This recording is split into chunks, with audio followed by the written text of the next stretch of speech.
ગુજરાતી ફિલ્મના સુપરસ્ટાર કરણ જોશી કે જે લાલો ફિલ્મના મુખ્ય એક્ટર છે, જેમને એટલી બધી લોકચાહના મળી છે, એમનું ઇન્સ્ટાગ્રામ એકાઉન્ટ હેક થઈ ગયું છે.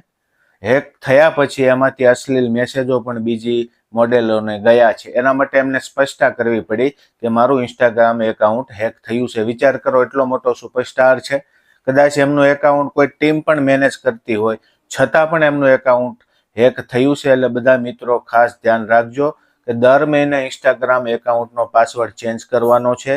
બીજું છે 2 સ્ટેપ વેરિફિકેશન રાખવાનું છે. અને ત્રીજું છે ફેસ લોક. જેવી રીતે ચહેરાથી ફોનનો લોક ખુલે ને, એવી રીતે ઇન્સ્ટાગ્રામનું પણ આ ફીચર છે, તો જ તમારું હેક નહીં થાય. અને ઘણી બધી બીજી જાળવણી એવી છે કે તમારે કોઈ પણ અજાણી લિંક ઉપર ક્લિક કરવાનું નથી. ઘણીવાર શું હોય, બ્રાન્ડ પ્રમોશનના નામે લિંક મોકલે અને તમે એમાં ક્લિક કરો ને, એટલે તમારું એકાઉન્ટ પણ હેક થવાની શક્યતા વધી જાય છે. માટે આ માહિતી બીજા લોકો સુધી જરૂર પહોંચાડજો અને વધારે આ વિડીયોને શેર કરજો.